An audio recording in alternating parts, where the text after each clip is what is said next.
Hello everyone, myself Dr. Anurag Verma, Assistant Professor in Institute of Engineering and Technology, Lucknow. Today I am here to present lecture number 3rd on unit 3rd transformers.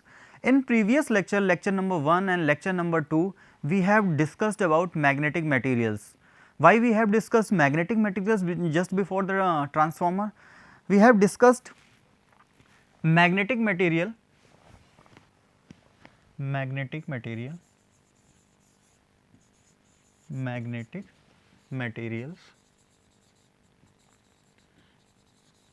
in lecture number 1 and lecture number 2. Magnetic material मुझे इसलिए पढ़ाना पड़ा क्योंकि जब हम transformer पे जाएंगे तो ट्रांसफार्मर का क्या है कि जो कंस्ट्रक्शन होती है, तो जो ट्रांसफार्मर की कंस्ट्रक्शन है बेसिकली वो किस मटेरियल से बनाई जाए, तो उसके लिए क्या है, हमें सबसे पहले क्या है, किस पे जाना पड़ेगा, इन मैग्नेटिक मटेरियल्स पे जाना पड़ेगा। मैग्नेटिक मटेरियल्स पे पैरामैग्नेटिक, डायमैग्नेटिक, फेरोमैग्नेटिक सब्सटेंसेस के बारे में हम लोगों ने पढ़ा। फिर उसमें से ये देखा कि कौन सा बेस्ट सुटेबल होगा for the construction of transformers. तो लेक्चर नंबर 2 में हम लोगों ने क्या कंक्लूड किया, वी हैव कंक्लूडेड दैट कि आपका जो फेरोमैग्नेटिक है, फेरोमैग्नेटिक मटेरियल जो है वो क्या है, बेस्ट सुटेबल है for construction of transformer core. तो अब उसी के आगे क्या है, मैग्नेटिक मटेरियल तो हमारा डिसाइड हो गया कि चलो ठीक है, हम फेरोमैग्नेटिक मटेरियल लेंगे ट्रांसफार्मर की कोर बनाने के लिए, जिसकी वजह से क्या है वहाँ पे जो आपके लॉसेस हैं वो लॉसेस क्या रहें, कम रहें। लेकिन अब क्या है, अब जो मेन बात अब किसकी की जा रही है, अब बात करेंगे हम लोग ट्रांसफार्मर की, कि ट्रांसफार्मर काम कैसे करता है, उसका वर्किंग प्रिंसिपल क्या है, एप्लीकेशंस क्या हैं, ठीक है, अब कितने टाइप्स की कंस्ट्रक्शन होती है, तो वो सारी हम अब इसके आगे देखने वाले हैं। तो सबसे पहले ट्रांसफार्मर के इंट्रोडक्शन पे जाने से पहले मैं आप लोगों को ये बताना चाह रहा हूँ कि आप लोगों ने जब यूनिट 1 पढ़ी थी, यूनिट 1 में क्या था, डीसी सर्किट था। बेसिक इलेक्ट्रिकल इंजीनियरिंग में यूनिट नंबर 1 में हम लोगों ने डीसी सर्किट के बारे में पढ़ा। उस डीसी सर्किट में हम लोगों ने छोटे छोटे जो एलिमेंट्स थे, जिसको आप लोग क्या बोलते हो, सर्किट एलिमेंट भी बोलते हैं। क्या बोलते हैं, सर्किट एलिमेंट्स। सर्किट एलिमेंट्स में हम लोगों ने R, that is register, L and C, ये तीनों एलिमेंट्स हम लोगों ने पढ़े, ठीक। फिर उनका क्लासिफिकेशन भी किया था, एक्टिव पैसिव इस तरीके से। लेकिन हमें एक्टिव पैसिव पे नहीं जाना है, हमें सिर्फ ये देखना है कि आर का पर्पस क्या था, एल का पर्पस क्या था, सी का पर्पस क्या था, ठीक है। तो यहाँ पे क्या है, इनका हम यूज करने वाले हैं, बेसिकली हम यूज करने वाले हैं आर एल का यूज करने वाले हैं ट्रांसफार्मर में।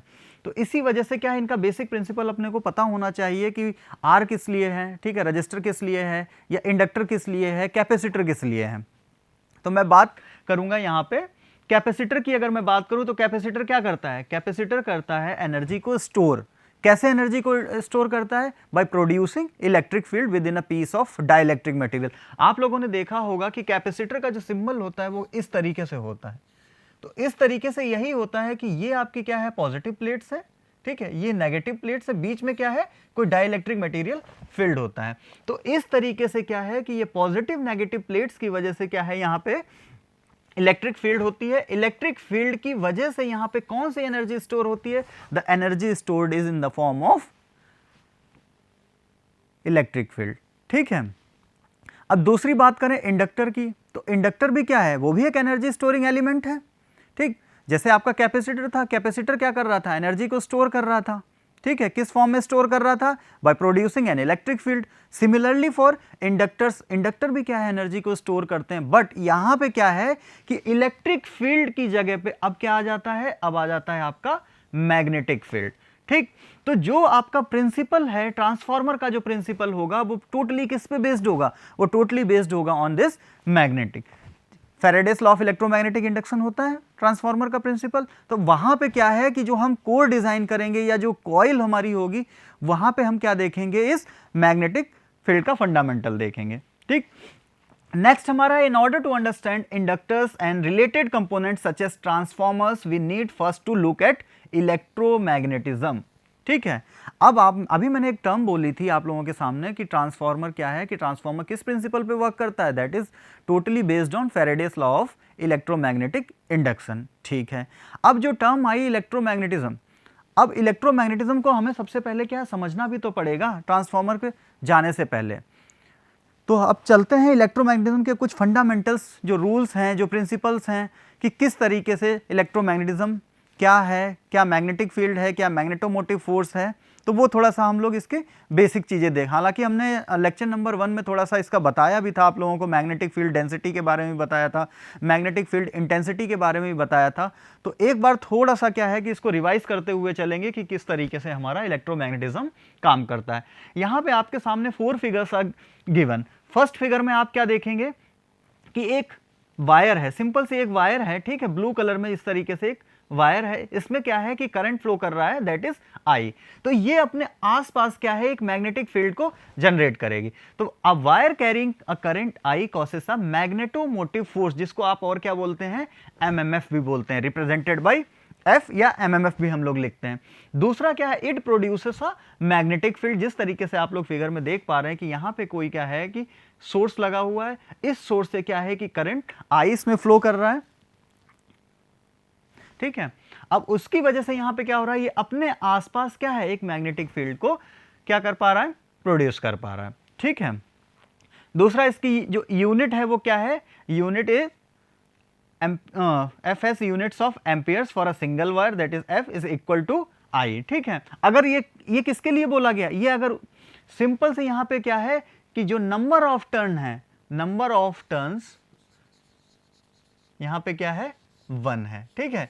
ये क्या है, वायर ही तो है, यहां पे कोई कॉइल तो ली नहीं है जिसमें नंबर ऑफ टर्न्स हमारे ज्यादा हो। यहां पे सिंपल क्या है, एक वायर है, सिंगल वायर है। इस वजह से जो एफ होगा वो किसके इक्वल होगा, दैट इज इक्वल टू आई। आई क्या है, अपना करंट है, ठीक है। तो यहां से अगर मुझे क्या है कि अब डायरेक्शन पे भी बात करते हैं कि डायरेक्शन फाइंड आउट करनी हो, तो डायरेक्शन कैसे फाइंड आउट करेंगे, आप लोगों ने बोर्ड स्क्रिप्ट देखा होगा। तो क्या है कि जब मुझे क्या है कि इसको बोर्ड में इंसर्ट करना होता है, तब आप क्या करते हैं, इसको क्लॉकवाइज डायरेक्शन में। अब इसको बाहर निकालना है तो आप क्या करते हैं, एंटी क्लॉकवाइज डायरेक्शन में रोटेट करते हैं।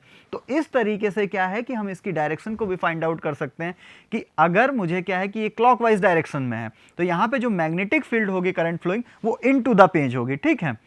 अगर ऐसे बात करें तो ये क्या है कि इनटू द पेज, ठीक। अब क्या है कि अगर एंटी क्लॉकवाइज है तो ये क्या है, आउटसाइड पेज है। तो यहां पे डॉट और क्रॉस इस तरीके से रिप्रेजेंट किया गया है for finding the direction of magnetic field.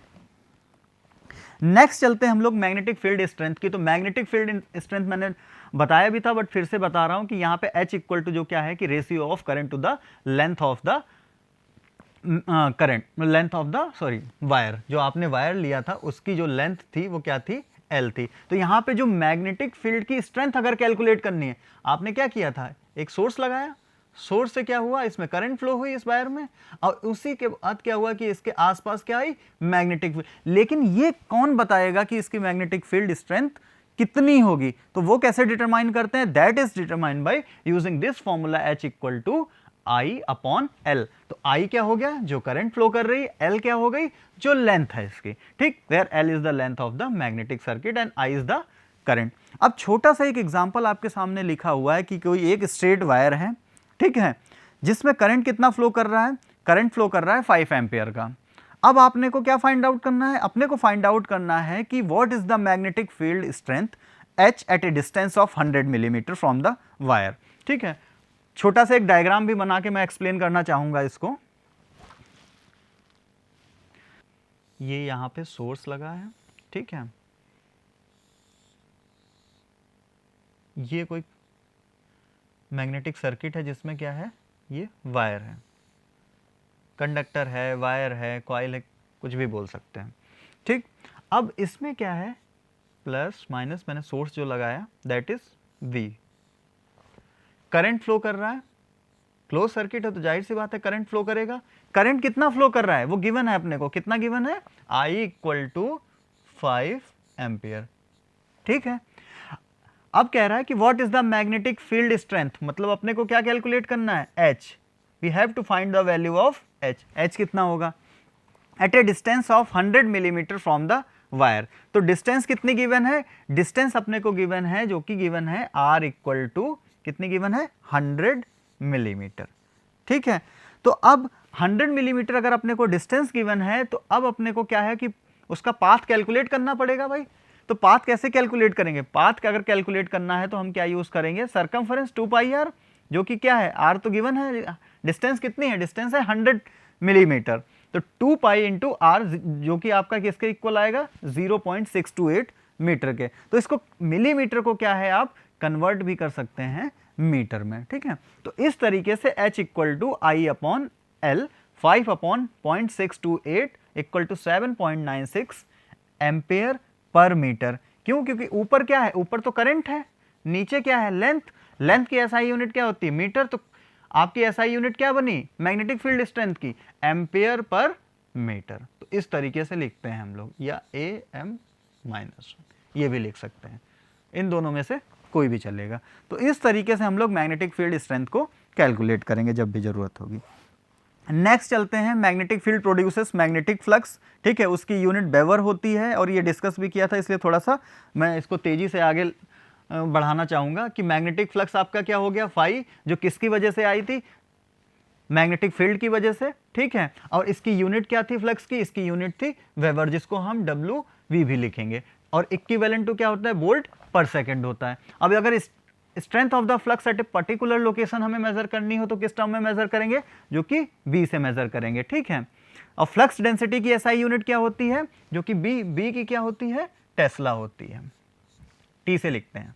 ठीक है, इक्विवेलेंट टू ये क्या होता है 1 वेबर पर मीटर स्क्वायर। अब flux density at a point is determined by the field strength and the material present, जो कि क्या है B equal to mu H, और या तो फिर हम क्या लिख सकते हैं म्यू को, और क्या लिख सकते हैं म्यू को हम लोग लिख सकते हैं mu equal to mu naught into mu. ये सब टर्म ऑलरेडी हम लोगों ने डिस्कस की थी, इसलिए हम इस पे टाइम वेस्ट नहीं करेंगे। जो कि रिलेशन क्या निकल के आया था, V equal to mu H निकल के आया था। अगर मैं म्यू को रिप्लेस कर दूं म्यू नॉट म्यू आर से, तो फॉर्मूला क्या बनेगा V equal to mu naught mu R और H। म्यू नॉट जो था वो क्या था फ्री स्पेस के लिए परमेबिलिटी थी, और जो म्यू आर था, म्यू आर क्या था अपनी रिलेटिव परमेबिलिटी थी। ठीक, और H क्या है, H is the magnetic field strength, जो हम लोगों ने लास्ट स्लाइड में भी कैलकुलेट। तो इस तरीके से magnetic flux density and magnetic field strength के बीच में हम लोगों ने एक रिलेशन को एस्टेब्लिश कर लिया। ठीक है, नेक्स्ट क्या है कि आप लोगों ने देखा मैग्नेटिक फ्लक्स देखा, मैग्नेटिक फ्लक्स डेंसिटी देखी। ठीक है, फिर क्या देखा आप लोगों ने मैग्नेटिक फील्ड स्ट्रेंथ देखी और उनके बीच में एक रिलेशन को डेवलप किया। अब अगर इसी मैग्नेटिक फ्लक्स को मैं क्या कर दूं, चेंज करूं, ठीक है, किसी एक पर्टिकुलर रेट से वो क्या हो रही है कि मैग्नेटिक फ्लक्स क्या हो रही है चेंज हो रही है, उससे क्या होगा, उससे क्या होगा कि कोई भी जो सर्किट है या जहां पे वो कंडक्टर रखा हुआ है या प्लेस है, तो उसमें क्या है कि ईएमएफ क्या होगा इंड्यूस होगा। ठीक है, क्या होगा ईएमएफ इंड्यूस होगा। तो वही फर्स्ट लाइन क्या लिखी हुई, a changing magnetic flux induces an EMF in any conductor within it.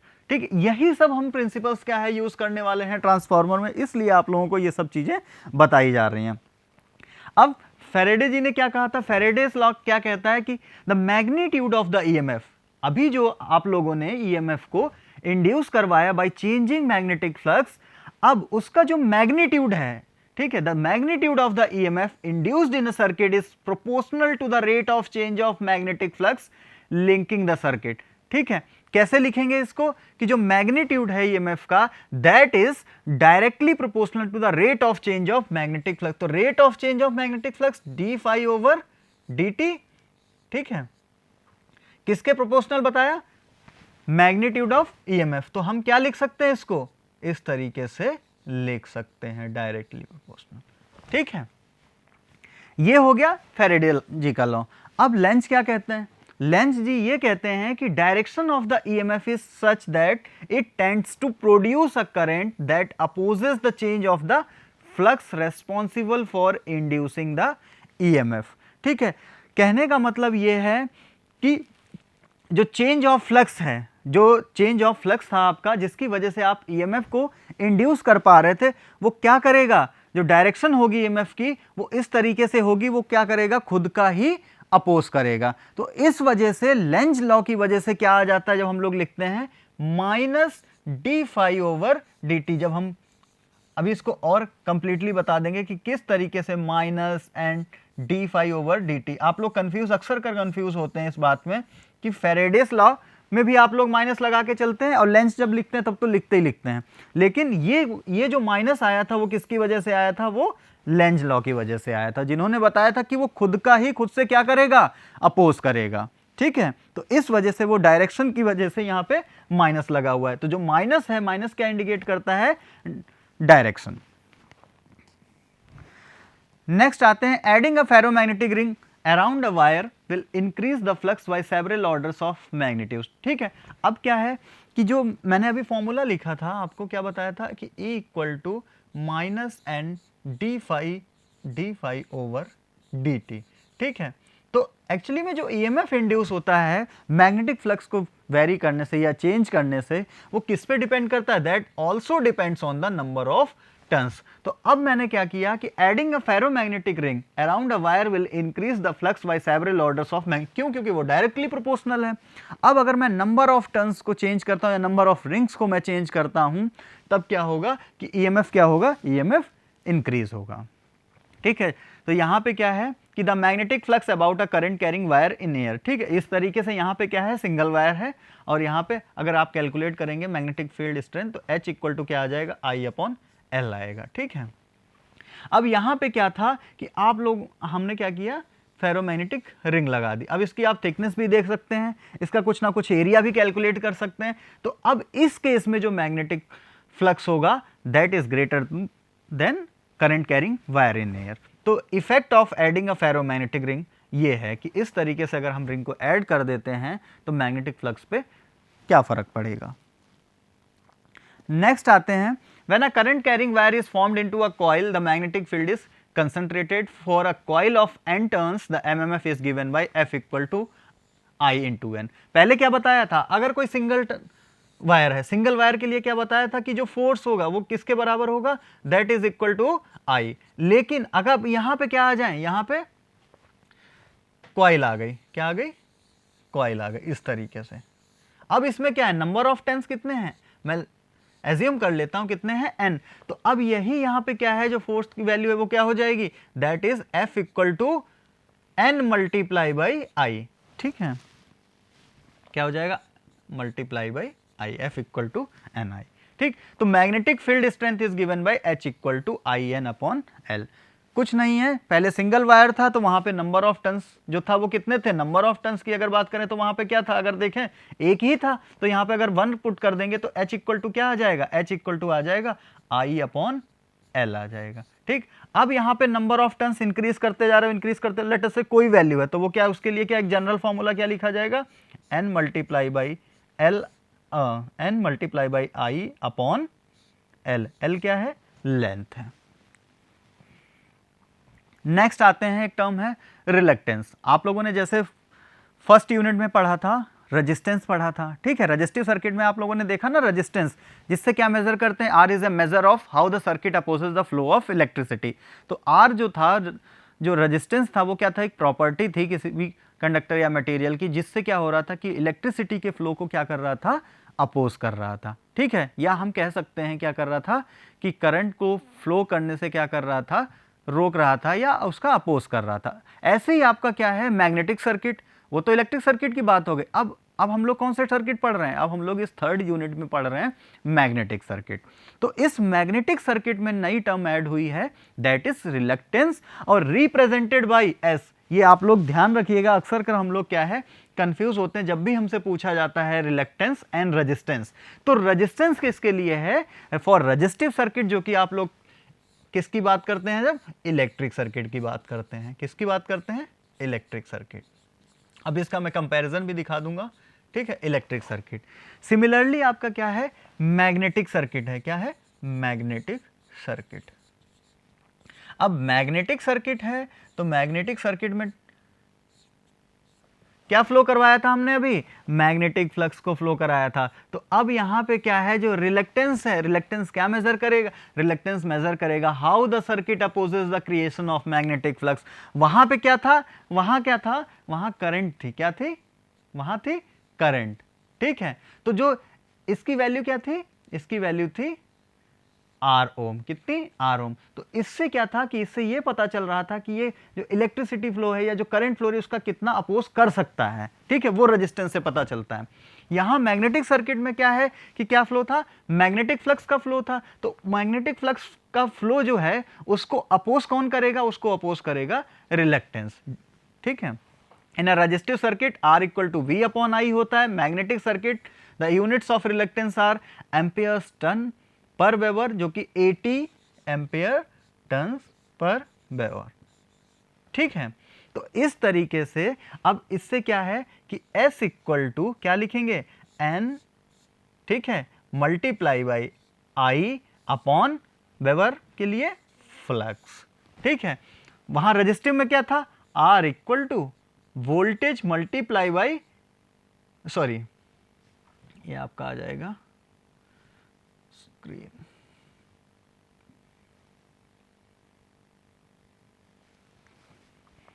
तो R equal to B upon I आ जाएगा रजिस्टिव सर्किट के लिए, और मैग्नेटिक सर्किट के लिए S equal to N multiply by, sorry, current upon flux. तो ये दोनों में क्या है, डिफरेंस है। अभी कंपैरिजन भी दिखा दूंगा इसका, और ये हमें ध्यान रखना। अभी हम लोग बात करेंगे सिर्फ S equal to N I upon phi की बात करेंगे।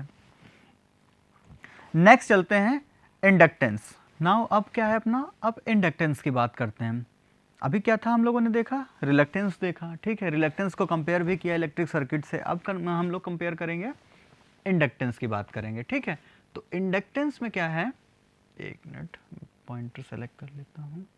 इंडक्टेंस में क्या है कि when a circuit forms a single lobe, ठीक है, तो जो ईएमएफ इंड्यूस होगी वो क्या होगी, दैट इज इक्वल टू, क्या बताया था, E इक्वल टू आपका क्या था, N d phi by D t के लिए था, ठीक है। अगर यहाँ पे जो नंबर ऑफ लूप है वो क्या हो जाए, 1 हो जाए, तो यही क्या हो जाएगा, E equal to d phi over d t हो जाएगा, ठीक है। इस तरीके से जो फैराडेस लॉ ऑफ इलेक्ट्रोमैग्नेटिक था, इंडक्शन था, when a circuit contains many loops, तो मैनी लूप्स के लिए क्या आ जाएगा, एन यहाँ पे आ जाएगा, ठीक है। वो एन डिफाइन करते जाएंगे और ईएमएफ को फाइंड आउट करते जाएंगे। और d phi by D T क्या था, rate of change of flux था, जिसकी यूनिट क्या थी, फाई था वेबर, और टाइम क्या है, सेकंड, तो क्या हो गया, वेबर पर सेकंड हो गया। तो इस प्रॉपर्टी से क्या है कि EMF is induced as a result of changes in magnetic field is known as inductance. तो इंडक्टेंस किसे कहते हैं, अगर डेफिनेशन पूछी जाती है तो हम लिख सकते हैं कि the property whereby an EMF is induced as a result of changes in magnetic flux is known as inductance। अब आते हैं सेल्फ इंडक्टेंस, ठीक है। दो टर्मिनोलॉजी होती है, एक तो होता है सेल्फ इंडक्टेंस, एक होता है म्यूचुअल इंडक्टेंस। तो अगर सेल्फ इंडक्टेंस की बात करें तो मतलब खुद से, तो changing current in a wire causes a changing magnetic field about it, ठीक है। यहाँ पे क्या है, एक वर्ड लिखा हुआ है अबाउट इट, मतलब खुद से। A changing magnetic field induces an EMF in conductor within that field, ठीक। तो ये थोड़ा सा ध्यान देना कि about it, within that field, therefore when the current in a coil changes it induces an EMF in the coil। कौन सी coil में, वही सेम कॉइल जिसकी मैं बात कर रहा हूं। This process is known as self induct, ठीक है, सेल्फ इंडक्टेंस। तो लिखेंगे कैसे, V equal to L D I by D T, ठीक है। ये क्या हो गया, D I by D T क्या हो गया, ये हो गया आपका rate of change of current. L क्या है आपका, L आपका क्या है, L आपका इंडक्टेंस था, ठीक है, L क्या है, इंडक्टेंस, और V क्या है, अप्लाइड वोल्टेज, ठीक। L is the inductance of the coil in Henry. तो इस तरीके से ये सेल्फ इंडक्टेंस हो गया। अब चलते हैं हम लोग सेल्फ इंडक्टेंस के थोड़ा सा एक्सप्लेनेटरी कॉइल का एग्जांपल लेते हुए कि अगर कॉइल है, ठीक है, नंबर ऑफ टर्न्स कितने दे रखे हैं, N1 दे रखे हैं। तो as per the Faraday's law क्या आ जाएगा कि जो अब इसमें अगर क्या है कि अगर करंट फ्लो करेगी तो वहां पे क्या है कि करंट फ्लो करने से क्या होगा कि जो ईएमएफ है, ठीक है, ईएमएफ किसके इक्वल होगा, EMF is equal to minus L D I by D T. और माइनस क्या इंडिकेट कर रहा है इस पर, लेंज लॉ डायरेक्शन के लिए, ठीक है। तो ये अपना क्या हो गया, ये हो गया सेल्फ ठीक है, सेल्फ इंडक्टेंस हो गया। तो what is the effect of putting current into coil 1, there will be a self flux. ठीक है, अब इसमें जो क्या है कि अगर यहाँ टर्मिनल पे हम क्या है कोई सोर्स लगाते हैं, क्या लगा देते हैं, कोई सोर्स लगा देते हैं, ठीक है, उसकी वजह से इसमें क्या होगा, करंट फ्लो करेगा आई। ठीक है, तो जब करंट आई फ्लो इसमें करेगा तो उसकी वजह से क्या होगा, फ्लक्स प्रोड्यूस होगा। ठीक है, कौन सा फ्लक्स, मैग्नेटिक फ्लक्स प्रोड्यूस होगा। तो वो जो मैग्नेटिक फ्लक्स जो इसमें प्रोड्यूस होगा वो क्या होगा, वो सेल्फ फ्लक्स होगा, phi B equal to L I होगा। ठीक है, अब चलते हैं म्यूचुअल इंडक्टेंस में। अब म्यूचुअल इंडक्टेंस में क्या है, दो कॉइल आपको गिवन है, फर्स्ट कॉइल के जो नंबर ऑफ टर्न्स हैं वो कितने हैं, N1 है। सेकेंड जो कॉइल है उसके नंबर ऑफ टर्न्स कितने गिवन है, N2 गिवन है, कॉइल 1 एंड कॉइल 2। अब मैं कह रहा हूं कि current I2 in coil number 2 induces magnetic flux F12 in coil 1। ठीक है, 1 की वजह से किसमें, 2 में, इन कॉइल 1। ठीक, अब अगर म्यूचुअल इंडक्टेंस की बात करें तो म्यूचुअल इंडक्टेंस की बात करता हूं तो क्या लिखूंगा, M12। ठीक है, और फ्लक्स 12 क्या होगा, M12। करंट किस में थी, करंट थी I2 में थी, इसकी वजह से क्या हुआ कि म्यूचुअल इंडक्टेंस आपको देखने को मिला। तो जो M12 है वो किसके इक्वल होगा, M21 equal to capital M। तो change current in coil 2 induce EMF in coil 1।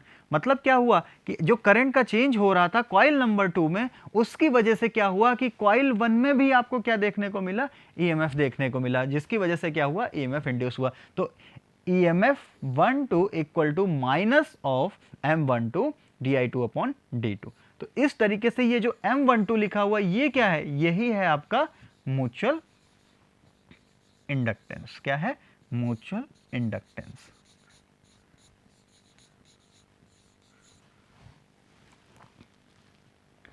अगर आपको डेमोन्स्ट्रेशन इस तरीके से देखना है दो कॉइल के बीच में, तो आप लोग इस लिंक पे क्लिक करके तो आप ये वाला डेमोन्स्ट्रेशन भी देख सकते हैं जो कि अवेलेबल है ऑलरेडी ऑन यूट्यूब।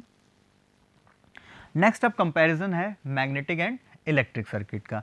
तो इस कंपैरिजन में मैं ये बताऊंगा कि फ्लक्स वगैरह, करंट, एमएमएफ, ईएमएफ किस तरीके से आपस में कोरिलेट करते हैं। ठीक है, तो अब ये वाला जो पार्ट है ये कंटिन्यू करेंगे हम लोग नेक्स्ट लेक्चर में। तब तक के लिए थैंक यू।